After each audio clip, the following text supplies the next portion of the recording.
I think we are live. Hello. Actually, you know what? I think we're live, and I'm going to be standing for this whole time, so I forgot to put my standing desk down.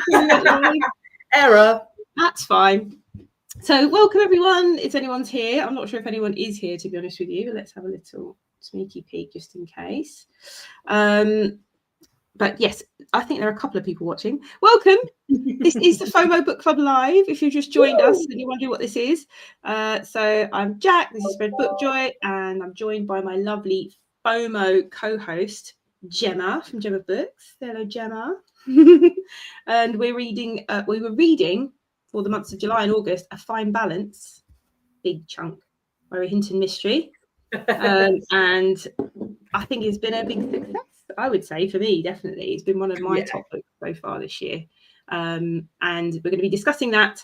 There will be spoilers, but I'll put up a spoiler warning when we delve into spoilers and just see if there's anyone in the chat to say hello. There's a few people here. Zach. Oh, that's the emergency alarm. I turned mine off. If you're not in the UK, everyone's alarm test from the government. I meant to say it's 3 o'clock. Mine's not gone off because I've turned that off, I think. That's good. I managed to tell my elderly parents that was going to happen about 20 minutes ago. So thankfully, emergency. Yeah, so the emergency alarm's gone off. That's what that is. Yeah. Anyway, the government are testing our emergency alarms on the UK, but it's all done now. So Zach didn't get to this one, but I did want to drop by and squish the like button. Thank you, Zach. Aww. Thank you. Yeah, and come back if you do manage to read it. I do think this is a book you'll enjoy very much. Yeah, so Berna, hi Berna. Ariane's here. Hi Ariane. Hello. Okay, so just a little bit of a catch up, I suppose, as well, because it's been a while since you or I have been on BookTube, so it's been a few weeks since I filmed anything or talked to anyone about books. So I thought we might have a quick catch up on what we've been doing and reading, if you want to have a little chat about that quickly. So what have you been reading? Well, I finished A Little Life yesterday. Oh, how was it?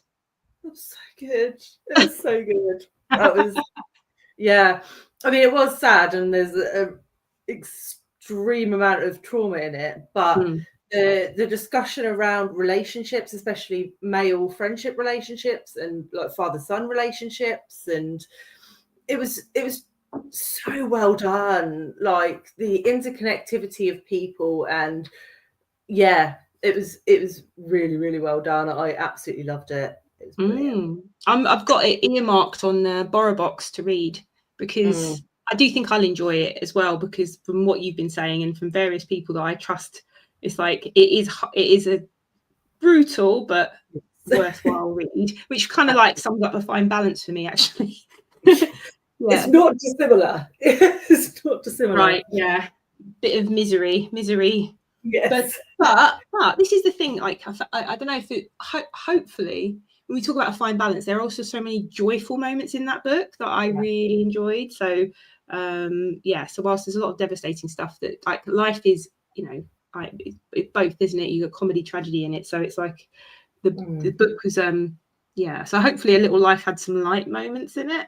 I imagine it doesn't, because it had some happier moments. Yeah. Well, I've been really bad at the reading.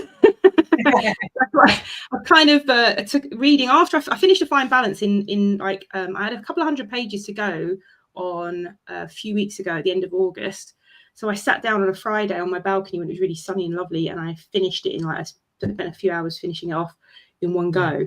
And so that was a big, and then I just couldn't read anything for a bit, and then life got in the way, and then I just didn't pick up any books, but I finished some this week. I finally managed to get some reading mojo back. So I finished the Richard Osman We Solve Murders. It's the one that's not his Thursday Murder Club series, which is a bit of light relief. I think I needed after A Fine Balance. Yes. I just started today this book I've been waiting for on BorrowBox for absolutely ages. I think it won. Did it win the Bailey Gifford last year? It's Question 7 by Richard Flanagan. Have you heard of it? Oh, I've heard of it. Yeah. So I saw it in Waterstones, and it's memoir, biography, kind of, I don't know how to describe it. And actually the bookseller who I was chatting to about it said he didn't know how to describe it. So Richard Flanagan is an Australian author, and I've never read any of his work, but he starts this story which is about, he's in Japan and he's visiting where his father was a prisoner of war. And he basically, this story sort of takes him on this journey of kind of strange discovery. And I'm only about 3 chapters in. It's only 10 chapters. It's not a very long book, but it's just like so well written and so compelling. But I can't really tell you exactly like what it is, because it's kind of his father's story. It's kind of his family story, but it's also the story of the atomic bomb, of like various things that are kind of interlinked. And I think that what I'm getting from it so far is, and it's beautifully written, like it's really well written, like his writing, there's certain things just highlighting loads of things. And he basically talks about the interconnectedness of everything and how certain things that are connected to his father being a prisoner of war, to the atomic bomb, to him writing this book. And he goes back to also, he's talking about all sorts of fascinating things, like in a really interconnected way. So it's a really, really interesting non-fiction book. And I can't quite call it a memoir, but it is, because he talks about his life and his relationship with his father. I can't quite call it a biography, and I can't quite call it a history book, and I can't call it, it's all sorts of things. It's very fascinating. And it's all based around this Anton Chekhov short story, which is the question 7 is one of these Chekhov short stories. So basically Chekhov, one of his earliest pieces of writing was a parody of, you know, those type of maths questions you get, like if 2 trains are traveling at this speed and blah blah blah blah. So he had a short story which was called something like Questions from a Mad Mathematician, and it was just questions, and question 7 is the basis for this book. So it's interesting. It's a really, like, I don't know, I've never read anything like it, I don't think, but really compelling. And his writing, like, I'm like, oh, must I seek out some of his actual work? So yeah, it's a really interesting read. But yes, I'm kind of back in on the reading now because of these few things. So that's been good. We've got an Australian visitor as well, Lisa. Hi, Lisa from Australia. Just chatting about an Australian book, which I'm really enjoying. Bernard's just finished 3 Wishes by Liane Moriarty, a debut novel. Pretty good. Also finished a Turkish book, which is a family story. I actually quite like a bit of Liane Moriarty, or I did years ago. I've only read a few of her books, but when she, like, her first big one was, what's that one about the party? You know, I read that one as well. Was it? They made it into a show with Nicole Kidman. Was 9 Strangers? Or, 9 Perfect Strangers was one of her books. Yeah, the one that they made years ago. It was like about like someone gets murdered, and it's like this neighborhood, and they're all really rich people. And Nicole Kidman was in the TV show. Anyway, I quite like a bit of Liane Moriarty. I'm not a huge thriller kind of person, but I quite liked a bit of her books. Big Little Lies. Thank you. Thank you. That is exactly right. Big Little Lies. That's the one. Yeah, she's quite good. So yes, I've been enjoying the reading. Anyone else pop in what you've been reading? I'm always interested in what other people are reading. So, but we are going to be talking about A Fine Balance. Yes. So I finished it a few weeks ago. My memory, hopefully. I tried to read these as close to as possible, but you read it a while ago, right? Didn't you finish it? I finished it about a week before you, I think. But yeah, again, my memory is shotgun. But I'm hoping that as we talk about it, the details will come back. The details will come back as we talk about it. So yeah, hopefully, I'm hoping exactly the same. Look. Hi. Nice to see our faces. I suppose it's been a while since anyone's seen our faces on BookTube. So yeah. Yeah, we'll get to this. And I think, because if anyone hasn't read it, there will be spoilers, but we'll talk about it to begin with, probably without that many spoilers, just to kind of talk about what the book is about. So kind of, it's set in 1975 or 76 in an unnamed city in India. And you said to me as well, you kind of, in the way that it's structured, it reminded you of A Suitable Boy. And actually, I could agree with you on that, because in A Suitable Boy, it's an unnamed city in India. Yes. It's like a fictional, but based on, and I get that impression from here.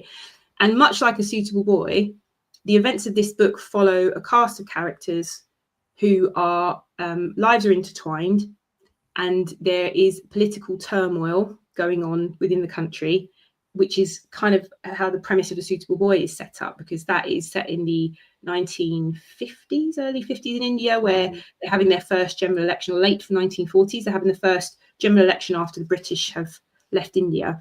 And there's a lot of political unrest. And in this book, A Fine Balance, there is also a lot of political unrest, and there is a state of emergency declared. And I don't know how much of that is based in the sort of truth of like Indian history. I don't know. So I'd have to look that up, really. But we follow these characters as their lives become intertwined, and then you kind of, where it diverges from A Suitable Boy, if anyone has read A Suitable Boy, is that A Suitable Boy focuses on quite affluent Indian families, and this book focuses on more sort of the sort of lower classes, and the sort of caste system, and the unfairness of that as well. And so it kind of diverges from A Suitable Boy in that sense. And we also get a lot of background stories for these characters individually before their lives really intertwine. So that's kind of the synopsis of it. So what were your thoughts on the book as a whole? Oh, I loved it. I thought it was great. I really, really enjoyed it. It wasn't actually what I thought it was going to be going in. Mm-hmm. I thought it was going to be a lot faster paced, but I found the first half in particular was actually quite slow, not reasonably slow. It's quite a large book, right? So it was a lot of understand the background of these characters, understand the motivations of these characters, which I like in a book. That floats my boat. I like a slow burn book, so that was fine, but it wasn't what I was expecting. And then obviously the second half, once we've got all those backstories and we're looking at these characters together, I thought it was a lot faster paced, but I was so emotionally connected to those characters by that point because of all of the build, that the second half just flew by. And I was like, I got to a point, and we'll talk about it later because it's a bit spoilery, but it got to a point and I was like, I just want to put the book down now, because I know, and that's to be the end. I know that this is not gonna work out well. So I would just like to end it now when it's in a really lovely place. And of course I didn't, but so I loved the characters. I loved the way that it was structured. I loved the build. And I thought the overall arc was fantastic. I really liked how he brought in some of the minor characters, and you'd see them at one point and then you'd see them later, and they'd have this relevance that you hadn't even anticipated. But there was also quite a lot of foreshadowing as well. So you're like, something's going to happen here. I'm thinking about Monkey Man in particular. So but how it all knitted together, I thought it was just such a brilliant, intricate plot with beautiful characters. Absolutely. And the characters were so real. I think for a moment, I absolutely loved the book as well. I loved it. And much like you, I was surprised by the kind of the start of it being as slow as it was. But despite that, because it doesn't matter as long as the writing is good and the stories are interesting. And straight away, I think the characters are fascinating. And then you follow each of the characters' backgrounds prior to them all converging in their lives sort of becoming intertwined. And I loved the stories of each of the characters so much, because each of the characters represents a different aspect of sort of society and of the sort of experiences of a variety of people from different groups of Indian life. So that was really fascinating. And like when you were saying to me, it reminds me of A Suitable Boy, except we're focusing on working classes much more, and that is always fascinating to me as well. So this was really like I loved it. I thought the depth of the characters, they just felt so real, and I was constantly in my head talking to them like, no, yes, or no, you know. So so and we will talk spoilers, I suppose, from this point on, because I don't think we can talk about it too much more without giving away spoilers. So if you've not read the book and you want to read it, and I do advise you to read it because it is definitely going to be one of my books of the year that I've read. And yeah, I'm so pleased I've finally read it. And the amount of people I've never heard a bad word about this book, and I can see why. But yes, one thing I would say is it is quite brutal. But very brutal, actually. So yes, I'd be warned about that. So while it's well written and the character's amazing, and there are light moments in it, there are also a lot of darkness in this book. So you've been warned. But yes, I'm going to put the spoiler ticker tape up so we can just chat spoilers. And I suppose what we should do is start off by chatting about the characters, because it's such a character-focused book. There is a plot that is overarching, but you kind of almost forget that, I felt like, as you're reading through these characters' lives. So I suppose we should start off by talking about some of the main characters meet on a train. And so you have an uncle and a nephew who are tailors, and they're from the countryside, and they're from one of the untouchable castes originally, but what they're called untouchable castes. Tanners, aren't they? They're tanners. And they have got a really fascinating story of how it starts off with their father's, the uncle's father's story, works right through to how they are now on this train heading to get a job with one of the other main characters, who is Dina. Is it Dina? Dina Delal? Yeah. And she is her backstory is really fascinating, and she's one of the other main characters. And then the fourth character is a student, Manek, who the two tailors meet on the train, and that's the opening of it. So there's no spoilers there. That is like the very opening kind of chapters. And they all they meet these tailors. The tailors meet this student on the train, and then realize they're going to the same address. And the student, Manek, is going to be is hoping to be a lodger with Dina, because he's a student in the city, and the student's living situations, the student halls he's living at is horrific.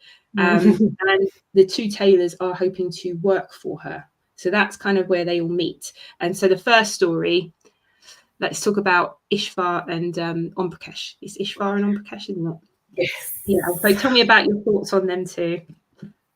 Yeah, so I thought this was a brilliant exploration of the caste system in general, right? Because yes, I have an awareness of it, but I don't think I've ever read anything where it looks at the caste system in practice in a fictional setting, right? I've read some non-fiction about it, but I haven't, and even A Suitable Boy doesn't really talk about it in detail. It's just sort of like, there are these other people that we don't talk to. So I thought it was really interesting to have that perspective. But not just that, obviously, Ishvar's father sort of bumped them up a level in the caste system. But then you get this difference in, I'm not sure what the word is, but between Ishvar and Om Prakash, of their sort of attitude. Because Ishvar has visibly seen it. He's seen what his father went through to get there. Also, what happened to Om Prakash's father, when he tried to push it further still, right? So Ishvar has such a different lived experience to Om Prakash, and the way that it manifests itself in the things that they do and the things that they say and the way that they interact with Dina and Manek. And I just thought it was so brilliantly constructed. Do you know what I mean? It made them seem very real, didn't it? Because of course that lived experience makes, like you said, their attitudes towards others and the way they talk to others and the way that they, like you said, especially with Dina as their employer. So Ishvar, when he was young, even though he became a tailor because his father was a tanner, but had a friend who was wonderful. What was the Muslim guy. Yeah, he was wonderful. He takes them in, and what a kind person. I was waiting for something horrific to happen there, actually. So Ishvar and his brother, who is Om Prakash's dad, they're taken in as apprentices to a tailor who is a friend of their dad's. And the tailor is such an amazing character. He's like this real father figure to them, and he teaches them that he acts really fatherly towards them as well, because he hears them crying down in the shop when they're very young and they've been apprenticed out and they're sleeping in the shop, and his wife's like trying to get him to, like, we've taken on these, like, she's trying to be strict with him about it, and he wants to go down and comfort them. And I just kept waiting for something awful to happen, but it just turns out that this is one of those things where it's like, there are really good people within the book who, he's changed the fortunes of that entire family by offering to have these boys as apprentices. And then later on, because he's a Muslim, and there are riots and the Muslims are being sought after him and sort of murdered and burnt out of their homes and things like that, businesses, it's the two boys who, because they are Hindu, they save him, don't they? They save him by pretending like it's their business, and saves the lives of his family. So it kind of was repaid. That sort of kindness was then end up being repaid. But because Om's dad tries to make it, like, because they have been trained as tanners, these two, before they were apprentice tailors. And then when his son, when Om Prakash is born, he takes him to the tanning. Do you remember? He takes him to the places to remind him of where he comes from, and it doesn't go very well. But yeah. So and at the heart of all of everything, the most horrific things that happen is the fact that this family has elevated themselves, and then the local sort of landlords don't like that. Don't like that, and they will use any excuse to and then we have our first horrific moment of the book. Really, they'll use any excuse to basically put them back in their place. So by the time that Om Prakash's dad has become quite a successful tailor and they've got a respectable house, but yet the local landlord's still saying to him, I've got a dead cow on my land, you need to come and clear it. And he's like, I don't do that anymore. And then when he wants to vote, and they're kind of voting for them, aren't they? There's like a vote rigging going on, where any of the sort of lower caste voters, they do have a vote because they've been given the vote, but the ruling classes are actually voting for them. They just have to sign their name and bugger off, right? Exactly. They don't want them to actually vote for anything. And so he insists on voting, and that was just so devastating what happens to that family. He gets murdered, and then the whole family gets murdered.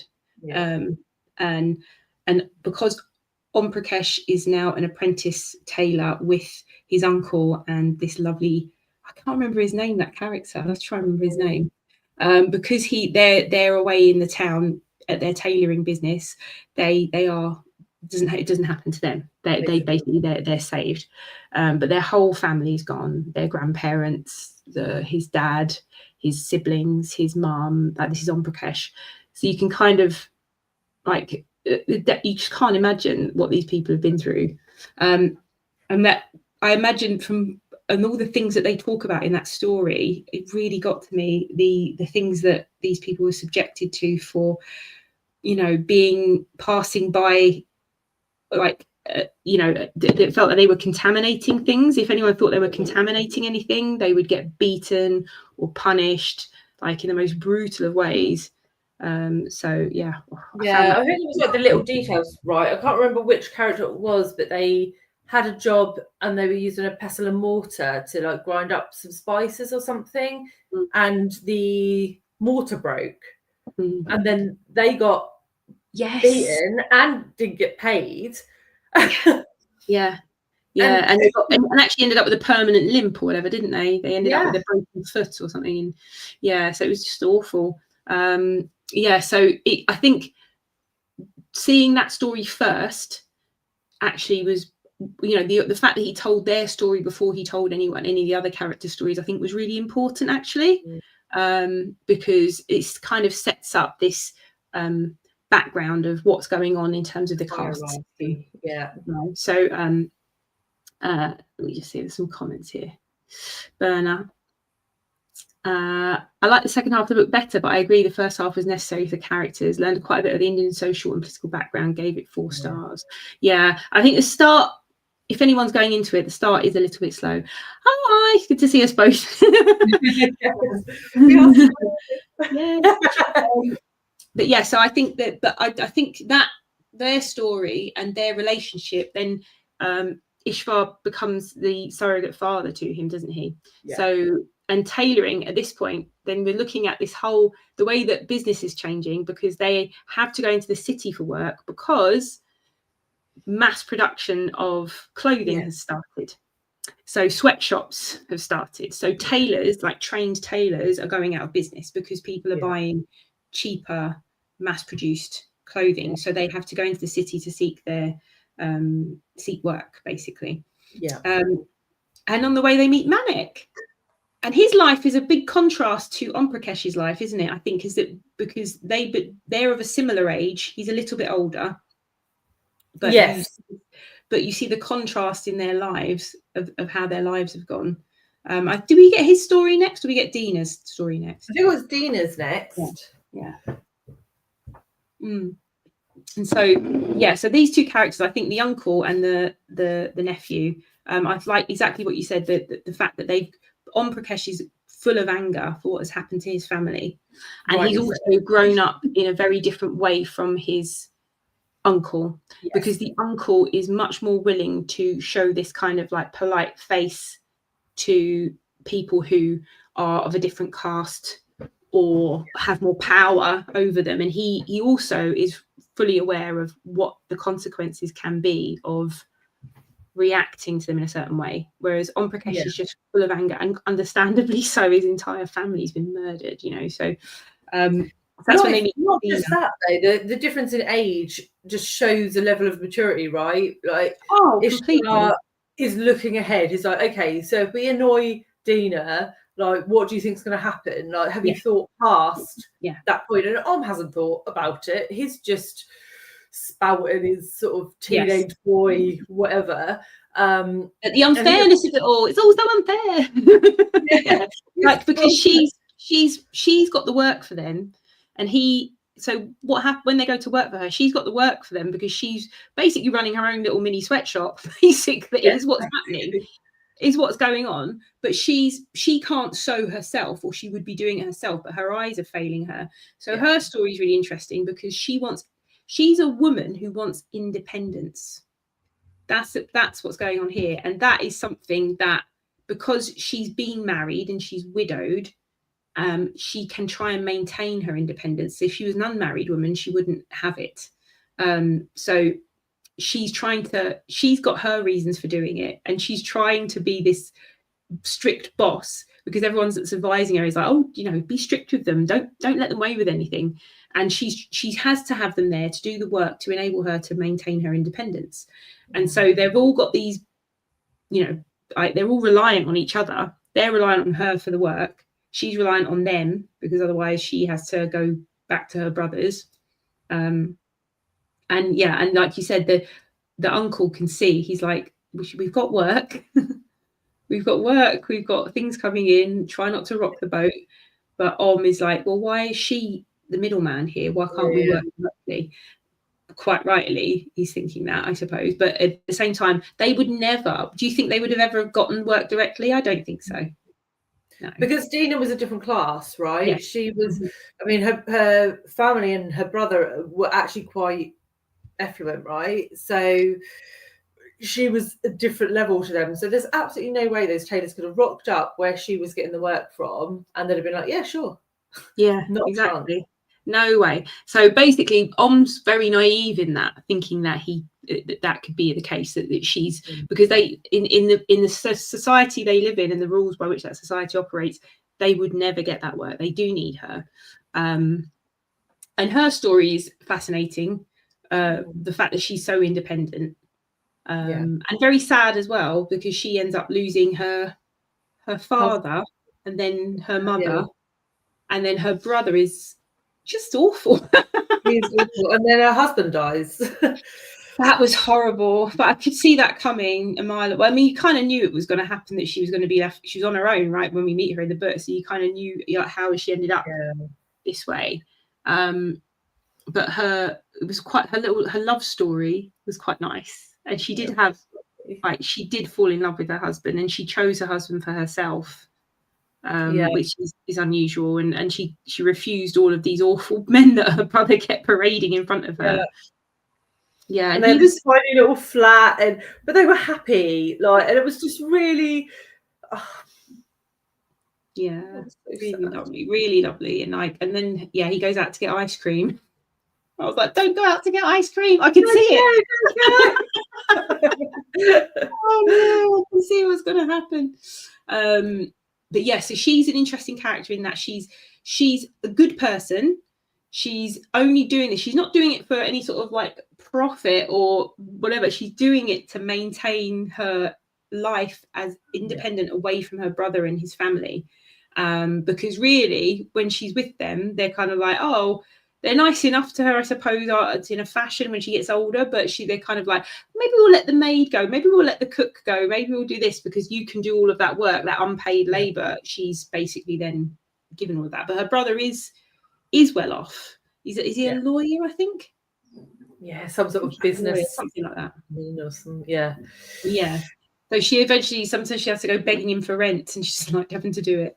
But yeah, so she's an interesting one, and the fact that it starts off and they're just at loggerheads all the time. I think it was so, the story of how they go from being completely at loggerheads and completely mistrusting each other and not liking each other to being, basically, it's like a found family story, really, isn't it? Yeah, it is. You're right. Yeah. Like this whole found family thing. So then we have Manek joining them as the lodger. Manek's story, oh my gosh.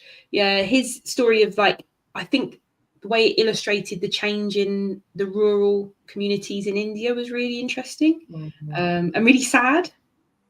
So his father in that little shop that they have, and his father going out walking and getting more and more distressed by this development of what's going on in the mountain that they live on.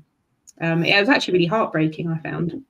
It was, because he saw this fantastic relationship between Manek and his father when he was younger, and Manek, all he wanted was to work in the shop with his dad, and he would have been happy. I mean, really, none of these characters got what they wanted. No, it just all ends up, complete opposite of. She wants to remain independent. That doesn't happen.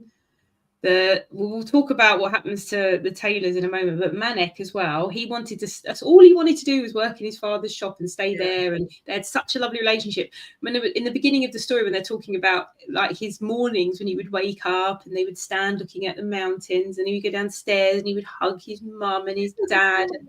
It was all so lovely, and then it just all just goes. Yeah, and I think for me that spoke to this sort of culture of like fathers and sons, right? And I think it is more of the Indian cultural thing, where it's like the success of a child is more important than anything else. And it's like there are other things like your relationship with each other and your child's happiness, and I think we're more on that vein nowadays. But back in the day, especially in somewhere like India, it was all about progression of your child, wasn't it? I think, and also they recognise that they want to give him the best opportunities, and having an education being one of those things that they can offer him that perhaps his father didn't have. And so they think they're doing the best for him by sending him first off to boarding school, which he hates, and there's lots of abuse at the boarding school, and then off to college. And that's awful as well, to become it's like a refrigerator repairs engineer or something. Yeah, so they think they're giving him a trade. I think they're doing the best for him. And then he wants to come home, and they want him to come home, but he wants them to want him back. And so no one actually says what they're thinking or feeling. And because of that, they just drift further and further apart, which was really tragic, actually. Even down to when he comes back for his father's funeral, and the mum, like he can't even speak to his mum about everything. He's still convinced that they sent him away and they didn't want him, and he's a grown man at this point. Which it just shows you the sort of lack of communication. I thought that was really, like you said, this kind of representation of a relationship between like father and son, particularly where there's a lack of communication or an inability to express their feelings for each other, because they both missed the other one or wanted the other one's acknowledgement. I think especially as boys grow up, right? Like it's easier when they're children, but as Malek grew up, like the dynamic changed, and his father didn't capitalize on all those years of relationship that he built. He just sort of pushed Manek away, and it's like, what are you doing? It was so, and you just, that's why I was constantly at this with this book going, no, don't do it. Don't do it. And Manek, and again, that whole period of the book where they finally, all of these people who've got such hard lives, we haven't even talked about the Taylors' living situation yet, because that kind of led to them all living together, really, didn't it? But then when they're all living together, that period of the book was just like, this is bliss. I'm really enjoying reading this. But of course, that can't go on forever in a book, can it? Otherwise, it would be dull. But you just like, they all started coming out of their shells and started seeing each other and the goodness in each other, and like they were getting from the whole situation something they hadn't had in a long time. So like they were getting that family, like that love that they all needed. So yes, I've got, let me just see, if only Manek could work in the shop. No. And their cola. If only he'd have bottled their, Dad wouldn't listen to him about his new ideas either, would he? But no. And then obviously with Manek, we also had the period where he was in college and his college roommate, his best friend, was getting involved in like the politics. Right? And I thought that was really interesting. I thought it was a really good way to bring the politics into the story in a non-info dumpy way. Yes. And also that friend who saves him from all the cockroaches his first night in the student's residence. He was from one of the other casts as well, the lower caste. I don't know which one it was. So when he first meets him, he asks him what his dad does, and he's got a scholarship to this college. Like, he's so bright. He's managed to get a scholarship to this college and really worked to be there. And he's the only one whose family relies on for his sister's dowries, because he has 3 younger sisters, which we will come back to, of course. But then and the Taylors going to live in the slum, that was a really key part of this story. Yes. So they go to live on, what do they call it in the book? It's I can't remember the name of it, but it's basically, it's like a shanty town, isn't it? It's kind of built up on the outskirts of the city. Legally, run by these slum landlords, like true slum landlords. And they meet all these characters who then become really crucial to the story as well. So we have the monkey man, the man with the monkey man, the hair guy. His story for me was probably one of the ones where I was like, I don't understand how, because he starts off as a really, when you meet him, he shares food with them, he shows them where everything is, and initially I was starting to think, why is he doing this? Is he doing it for any ulterior motive? And I suppose he is eventually, because he starts then asking them to borrow money, doesn't he? And stuff like that. But that doesn't happen straight away. It's like he doesn't really do that straight away. They seem to have quite a good relationship with him to start with, which just doesn't seem to be based on him trying to take advantage of them. It just seemed like a character who was quite decent. And then I think he was, though. I do think he was, and I think circumstance drove him. Yeah. Were you really surprised by how his story went? Yeah.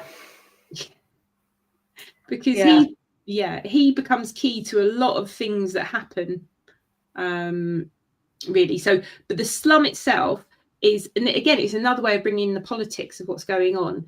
So the state of emergency is declared because this prime minister is trying to hold on to power, but as part of the state of emergency, one of the things they want to do is the beautification of the city and getting rid of all the beggars and getting rid of all of the sort of slum housing and everything else. And so they just start clearing it all, which leads to so many things happening in this story. It's from that point on when the story starts to speed up for me. I think that's about halfway through.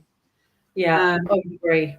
Yeah, I think that's when the story really kicks off. So we've got them living in this sort of slum. We've met all of the main sort of player characters really roughly, and they get kicked off, and so they want to go and live with. Well, but Manek wants Dina to take them in because he knows they're sleeping rough. And because they're sleeping rough and the beautification of this city continues, they're all swept up with all the beggars and taken to this slave labour camp, basically. Which was sounded awful. Like, but just... I'm imagining, like, a lot of the things that are in the book, I haven't really looked to see if they're, like, they correlate with any things that actually happened. I'm assuming so. I'm assuming a lot of this is influenced by real events. So it's amazing. They were taken into this camp and then no one's listening to them and they escape because the beggar, they find that, what's the beggar's name?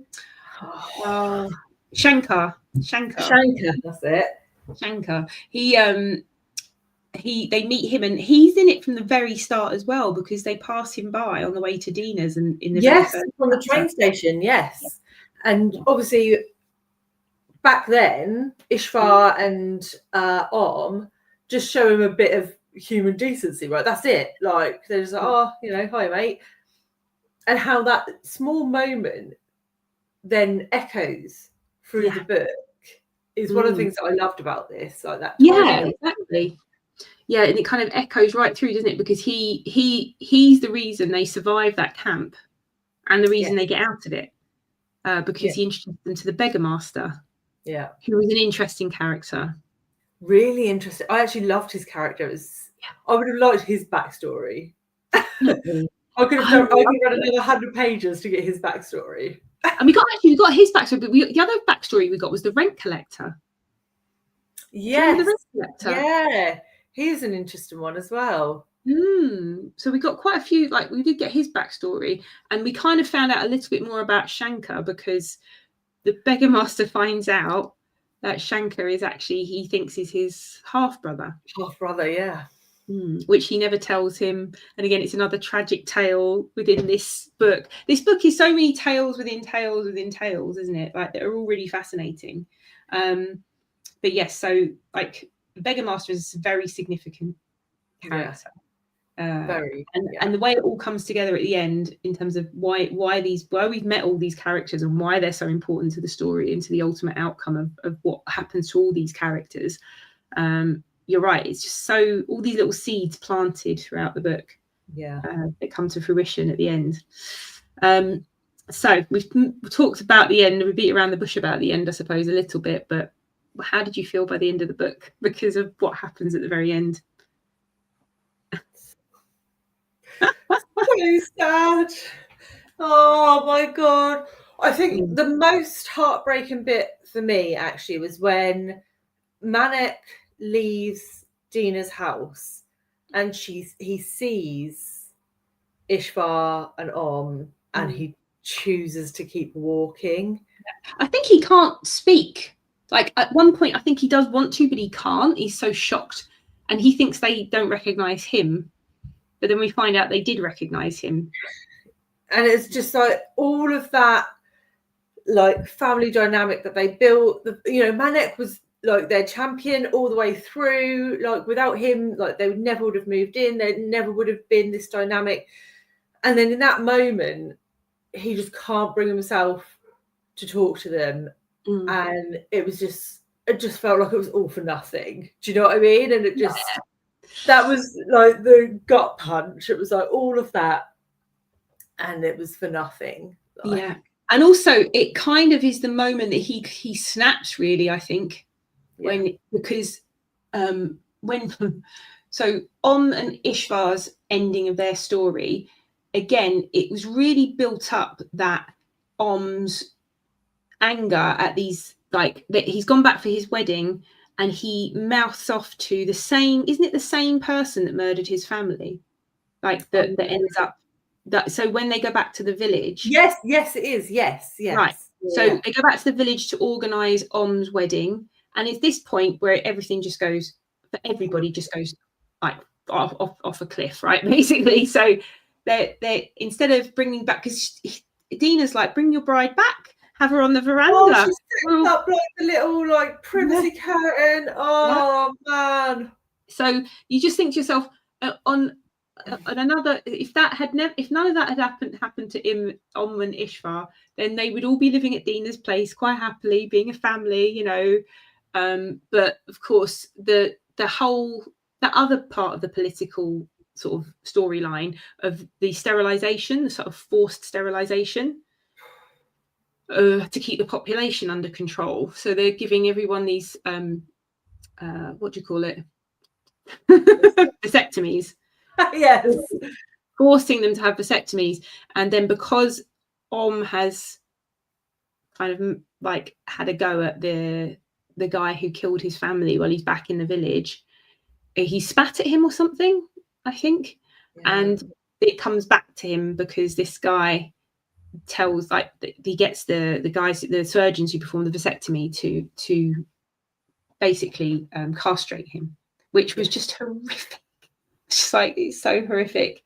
So they castrate him, but then of course, because Ishvar's worried about Om, he takes him to the hospital. He neglects the fact that he's actually got an infection, and then ends up losing his legs. And like, I was like, oh my god, this book!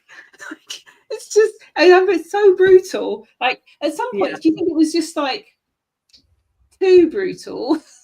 In some ways, I think, it's a brilliant book, but my gosh.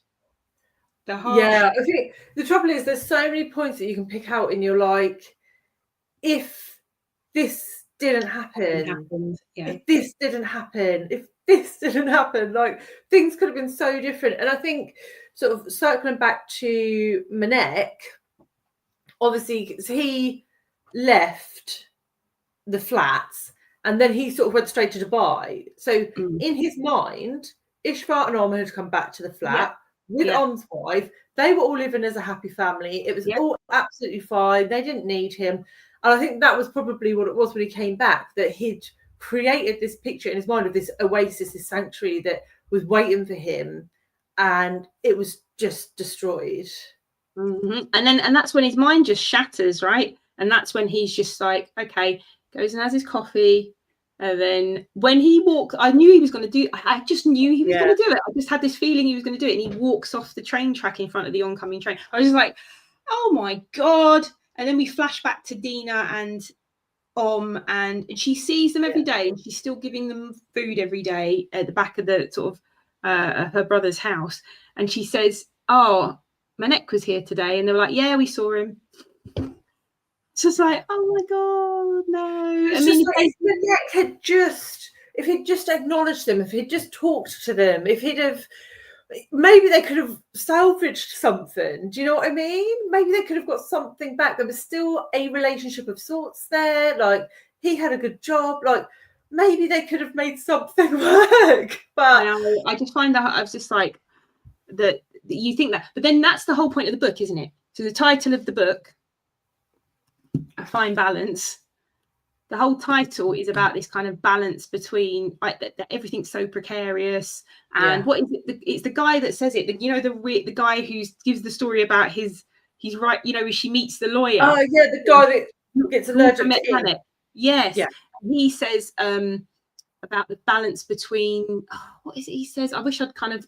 Was it a poem or something? It is a poem. Yeah. It's a fine balance between hope and despair, I think it is. And it's like, yes. So everything's very precarious. The balance between, I think it's hope and despair. And it's basically he talks about that, and this is what the whole book is, right? Yeah. Everything is just on a knife edge, really. Like, and these decisions that are not even ones that we necessarily make are kind of all this interconnectedness and the things that impact, these kind of ripples that impact everybody. I think so. The book is really well named for that, really. Yeah. And would it have been the same book if we'd have had this kind of happier ending that you would want for these characters? I don't know. Well, of course it wouldn't, right? Like, I mean, for me, that's part of the joy of reading a story to a degree. Like, but I wanted something different for these characters. Like, yes. To be left with that feeling at the end of a book means that I've really connected with it emotionally. Yes. But yeah, especially at the very ending of it.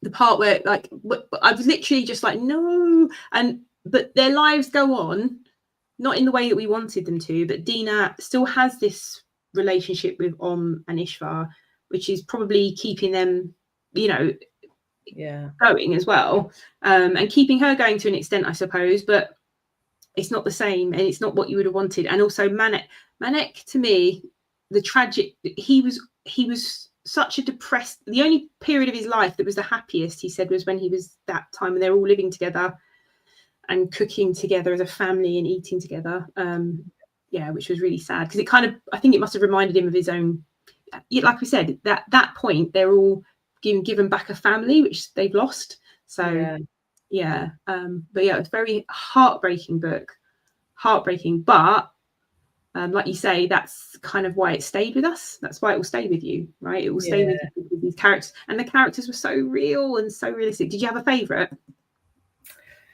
I would say it changed quite a lot throughout the course of the book. But if I had to pick one, it was probably Ishvar. Same. Yeah, probably my favourite.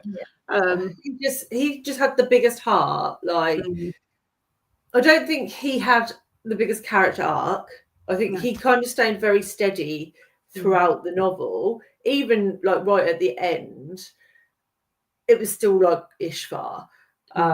We saw big character arcs for the others, but he was like the glue, right, that kept everyone level and not thinking about themselves all the time. And actually, when that period when they're very happy and they're living as a family, and Ishvar and Dina's relationship is just so lovely. They're like the parents, and and the boys get to go and be boys and go out for the day, and they have a little holiday together, which was just it's wonderful that they had that. But I think the book is well named, and I think all the intricate, the lives of the other characters, like, we didn't even really go back to the hair guy. What was his name? Get his name up. But just while you're looking for that, I think talking about Ishvar and Dina as parents, obviously that's something that they never got to experience. So I think that was an opportunity for them to really enjoy that, because obviously Dina lost her husband and Ishvar sort of took on this surrogacy situation. So it was really nice to see them get an opportunity to be parents, because they clearly both wanted to be. And I think that was perfect at timing for them, because also, and they built such a close friendship, the pair of them, because they were the older ones. They understood a bit more about life, and they were trying to guide them. Rajaram collects and sells hair, eventually becomes the holy man, Bal Baba. Yes, at the end in the tent. Yes, I'd forgotten about that.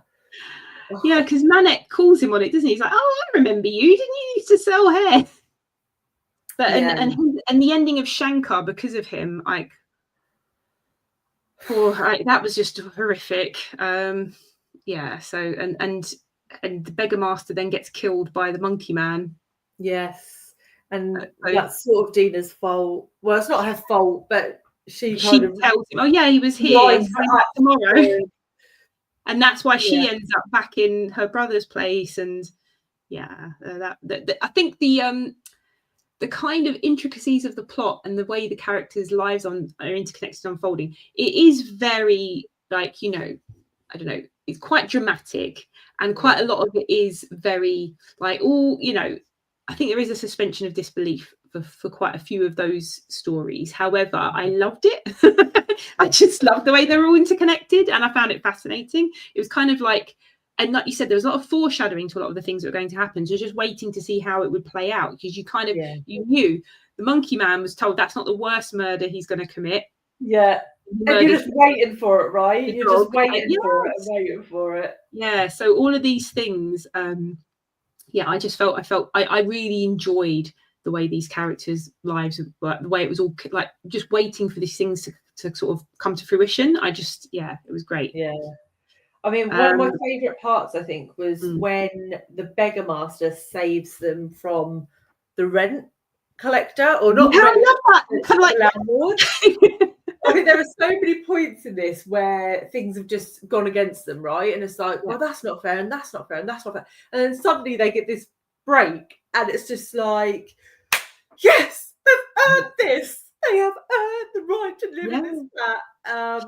And also, and they keep on paying him eventually for the protection money. It's basically a protection racket, isn't it? Which is worth it as well, right? Because and then it's it. And then as soon as the beggar master's gone, then she's out on her ear, basically. So I found like that, because that was the start of their period, the tiny period of happiness, wasn't it? Yeah, happy period. But yeah, I've got a few comments. Let's see. Aaron's here. Hi, Aaron.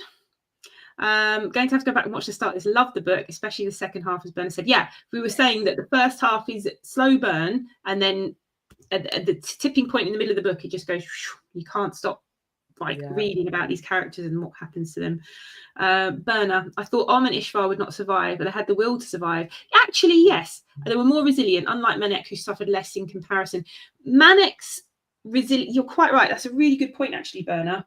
That Om and Ishvar are survivors, and they've had to survive a lot, and they continue to survive, even though, you know, I think arguably what's happened to them is the worst out of everybody, whatever. Because Dina, she's lost her independence, but she's still got a roof over her head. She's got a wealthy family taking care of her. She's got all her limbs. She's got all her limbs. You know, oh my gosh. But Manek's mental health was really alluded to throughout the book. So when he did when he like stepped off in front of that train, I was like, I did actually go, no, but at the same time I knew it was coming. I kind of wasn't surprised. It didn't seem out of place, because it had kind of built up over the book that his sort of mental health was suffering. It didn't. I think as well, he suffered a lot of trauma in quite a short period of time. Right, his father died, and there was obviously a lot that had been left unsaid between them, that basically said that they hadn't spoken since he left for Dubai, right? So he lost his father, unresolved issues there. His relationship with his mother is pretty much completely degraded.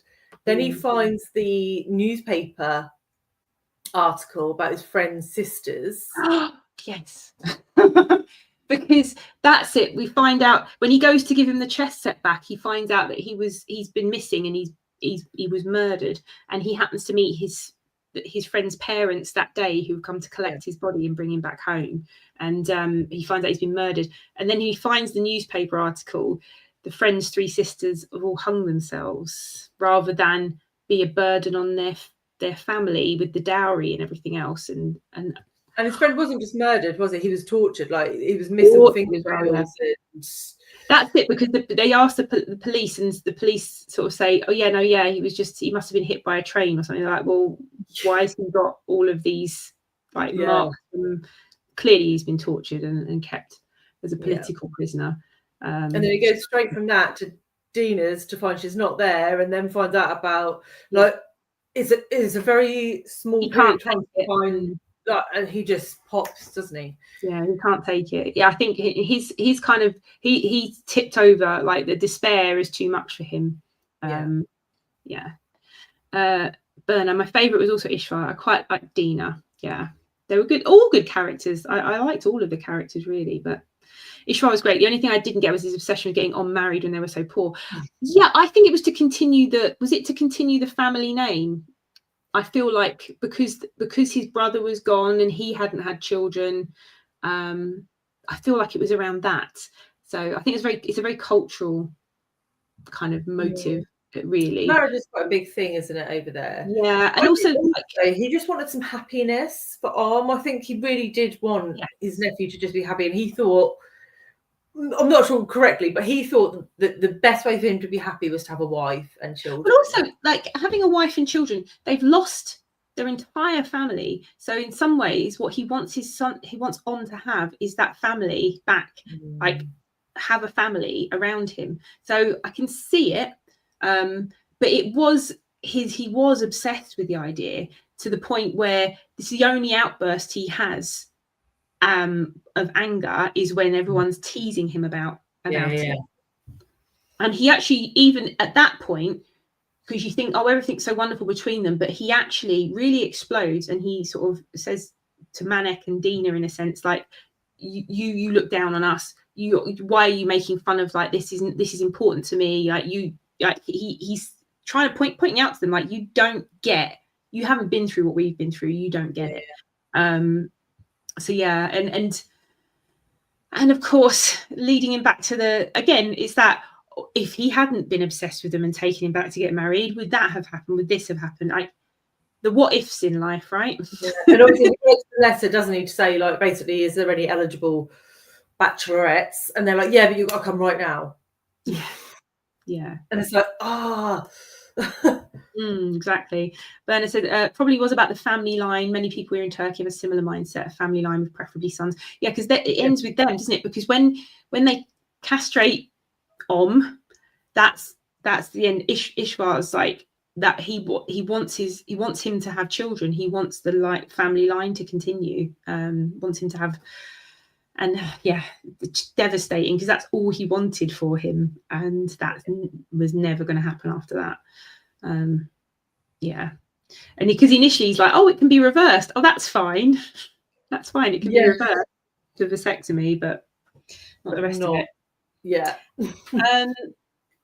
So great book. It's definitely a 5-star book for me. If I were rating, and I don't give out 5 stars very often, so this is definitely a book. I don't think it's one I'd ever read again, because a lot of my 5-star books I will reread. I don't think I could ever reread it again. I don't think I would, because I think I would. I just found it too devastating. I wouldn't want to go through it all again. No, I think I would, but in a very long amount of years. Yeah, I do think, when you were saying about what you were talking about, we were talking earlier about the comparisons between this and A Suitable Boy, which is kind of like another sprawling historic epic set in India. And I do think both books, because this is set 20-30 years after the events in A Suitable Boy, I think they're both worth reading in tandem, actually. I would say A Suitable Boy kind of has also got moments of brutality, because of course it's just post-partition. Around the shoemakers and things. There's lots of stuff about that, and about the landowners. I was going to say that, actually, like the whole, having read A Suitable Boy before this, read you a lot of stuff about the zamindars, and I found that I was more knowledgeable about it. I'd say that. I feel it gives you gives you a background, because it's kind of the historical period just kind of before this one. And in this one, then we're getting the sort of the land ownership, the land reforms have happened, but the impacts of them are still being felt. But you're getting the sort of caste system being questioned, and the rights of people who have been considered lower caste, and that's starting to shift a little bit, not a huge amount, but there is a sort of shift towards it. So I think they complement each other in terms of, if you enjoyed A Suitable Boy, you'll definitely enjoy this. I think if you enjoyed this, I don't know if you would enjoy A Suitable Boy in the same way. But I do think both are, for me, I love both. I love both books, and I think they do complement each other. I would agree that they complement each other, though. I didn't like A Suitable Boy. Yeah, A lot of people dislike it, but it was just like 2 times longer than it needed to be.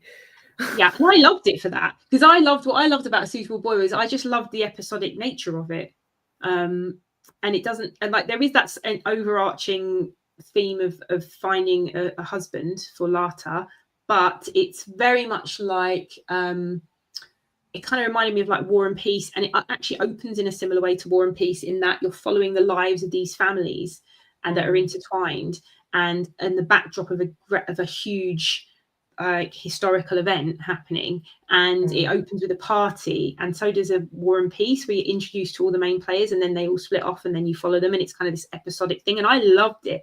And I also loved the kind of humorous nature of A Suitable Boy, because there's a lot of humor in A Suitable Boy, which is very, if you like Austen and you like things like that, then I think it's very kind of reminiscent of that style of.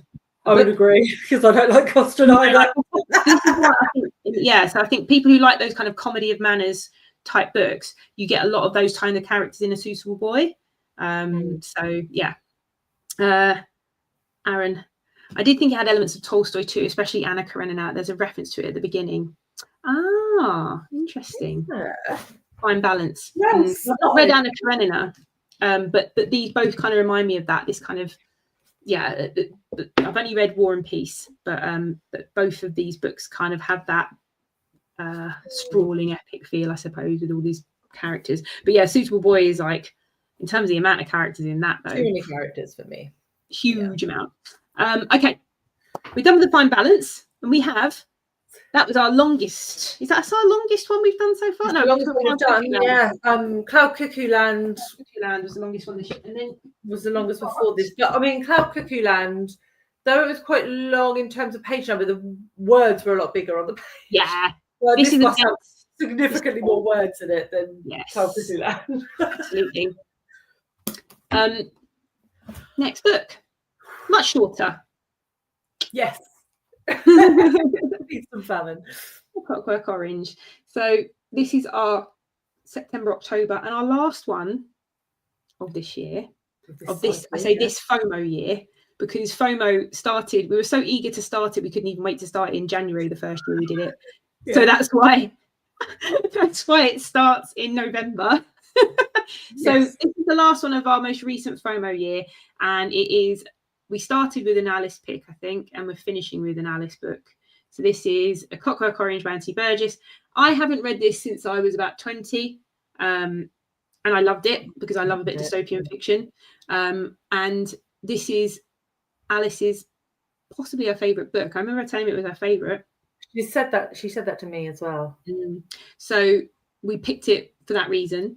And yeah, I'm looking forward to getting into it, because it's the sort of thing you could read in a few sittings, or a single sitting if you had a whole day. But it's written in a different, like, kind of future slang.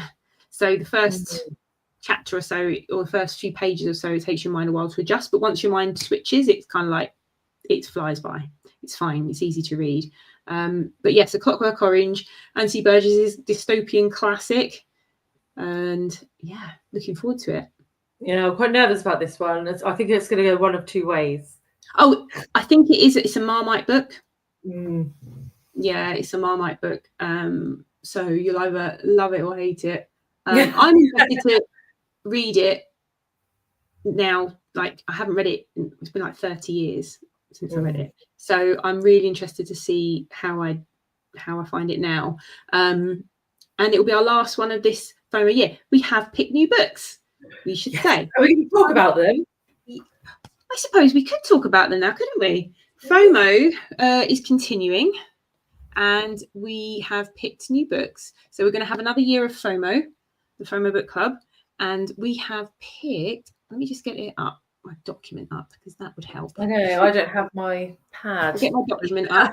I can't remember the order. We've picked them, and we've also picked the order that we're doing them in. And oh, here it is. FOMO list. I remember the first list.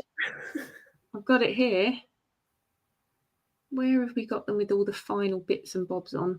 I've also got them written down on one of my millions of post-it notes that is just here. But yeah, so we're quite happy with our list this year. I suppose we should say that we picked some books that we're continuing to pick, books that will keep Alice in mind, because of course Alice started her FOMO book club with us, and part of the joy of it is it makes us feel a bit closer to her and remember the things that she loved. So we're starting November and December with 5 Little Pigs by Agatha Christie, which I haven't read. Nor have I. Have you read it? No. Yeah, I haven't read it.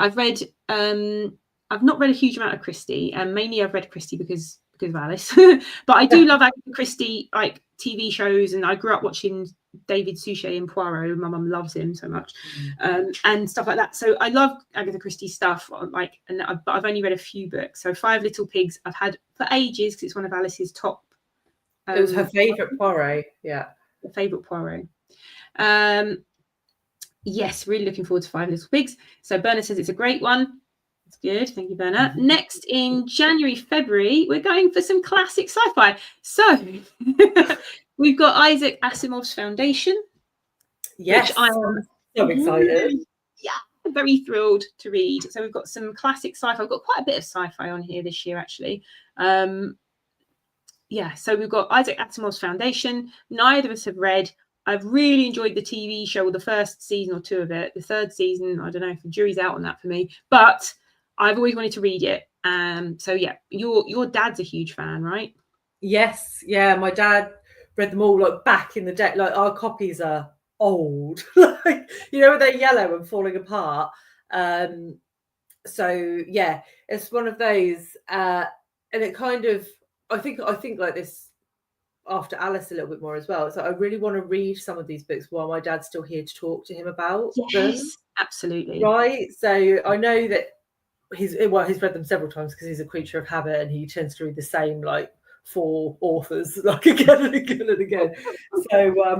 So yeah, I'm really excited for that. Amazing. Yeah, so I'm very excited as well. So that's January, February, Foundation. TV series is apparently really different. So Bernard says 5 Little Pigs is a great one. Yay. Oh yes, Alice. Love Poirot, but not read that one. So hopefully join us. Your time, Aaron. November, December. And the TV series is really different to the book Foundation. Yeah, so I've heard the same actually. So I'm looking forward to their books. Then March, April, another Alice pick. This is also one of Alice's all-time favourite books, and I talked about it with her because I reread it as an adult and loved it. And it's The Secret Diary of Adrian Mole. That book, I read it when I was younger, and then I read it as an adult a few years back, and I talked to Alice about it. And I didn't realise, like when I read it as a teenager, because you think yourself as a teenager's book, it's really like the humour in it like went over my head as a teenager. It really did. So if you've never read any Adrian Mole books, I'd highly recommend doing it. An audiobook, very good, because it's the diary, isn't it? So it works really well on audiobook. In June, July, we've got one, If Cats Disappeared from the World. I can't remember who the author is of that, but it's a translated fiction, isn't it? It is. I'm trying to work out if I think I have it on my Kindle, not on my bookshelf. And this was one that was on your list and I thought sounded really great. It is, Genki Kawamura's If Cats Disappeared from the World is a story of loss and reconciliation of one man's journey to discover what really matters in modern life, translated from Japanese by Eric Sealand. And yeah, a warm, quirky novel on life, love, family estrangement, and what remains when we are gone, with a surprisingly emotional charge, which should be lovely. I think I'm looking forward to that one because it's one I hadn't really heard of. I think I've seen about, but you had it on your list, and I was like, that sounds great. Let's do it. Yes. Then in July, August, we always pick a big one for July, August. We've gone more sci-fi. So this is also a book that is the start of a trilogy that I'm sure it's the start of the trilogies. So it's Oryx and Crake by Margaret Atwood, and it's the start of the Mad Adam trilogy, I believe. Correct. So this is something that Alice and I had planned to read together, that trilogy. So we're going to read Oryx and Crake, which I've heard great things about that trilogy. It's supposed to be fantastic. And then in September, finishing off September, October with John Wyndham, The Chrysalids. And again, this is another nod to Alice, because Alice really loved Wyndham. And we've got, we had it on her list as well, didn't we? Yeah, I don't think she'd read this one. No, it's on her list. So we've still got Alice's list of books that she wanted to read for FOMO. Yeah. So we go through that. The last 2 years we've gone through that and included books from it. And so this is one of hers, the Chrysalids by John Wyndham and Oryx and Crake. So they're from her lists. So we've got 2 books we've selected that were on our lists that are Alice favourites. And then we've got 2 books that were on Alice's actual list.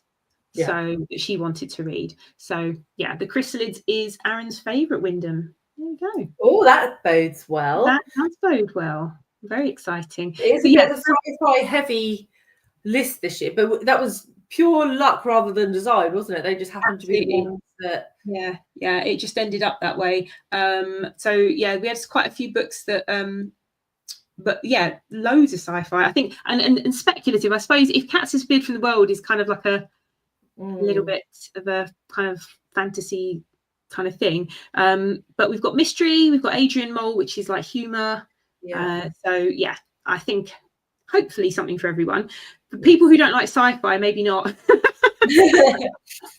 But this is your opportunity to try it if you don't. Exactly, and also to try some classic sci-fi, right? Because Foundation and The Chrysalids, and they're not huge. They have a very different vibe to Oryx and Crake. Like they're sci-fi, like, but in the same way that, you know, Leo Tolstoy is a classic writer and Austen is a classic writer. They're completely different. They're all different. Yeah, so basically they're different. I would say different aspects of sci-fi, all of them, because Wyndham is that The Chrysalids will be like a sort of kind of dystopian kind of like, whereas Foundation is space, future and space, and Oryx and Crake, well, an unforgettable love story and a compelling vision of the future. Snowman, known as Jimmy, before mankind was overwhelmed by a plague. Interesting. A man once named Jimmy lives in a tree wrapped in old bed sheets, now calls himself Snowman. A bit very weird Margaret Atwood sci-fi. Yeah, but always worth reading Margaret Atwood, I think. Yeah, I've only read one. I've only read The Handmaid's Tale, and I didn't like it. I love The Handmaid's Tale. I read The Handmaid's Tale first time I read it when I was 17. And I was like, oh, wow. My 17-year-old brain was just like, yeah, I loved it. So I've got a lot of fond memories for The Handmaid's Tale because of that. It was quite a big impactful book for me. So yeah. So they're all our books for next year. Yes. And next year sounds great. Yes, it does sound great. Yeah. So we'll put out proper announcement videos with the books for people who obviously haven't joined us this live stream. But seeing as you join us for the live stream, everyone's got a sneak peek, which is nice. Sneak peek. All right. Then. Well, thank you for everyone for coming along. And hope you will join us. Clockwork Orange will be doing the live shows on my channel. So it will be the end of October, beginning of November, probably beginning of November that we do this one. So yeah, that's that. I'm taking an indefinite break from BookTube, so indefinite. We'll see. Yeah. We'll see if I come back to it or not. We'll see. But I'll still be on that channel. Yeah, you'll still be doing FOMO and still be coming on here because I won't let you not. I'll be like, all right. Okay. Well, I hope everyone has a nice Sunday. Thank you everyone for joining us. Yes, have a Sunday. Yeah. I've got a nice roast dinner waiting for me. Should be nice. Oh, lucky you. I need to walk the dog. Walk the dogs and do some more studying. Yes. All right. Well, I hope you have a lovely rest of your Sunday, everybody. Bye. It will end. Bye.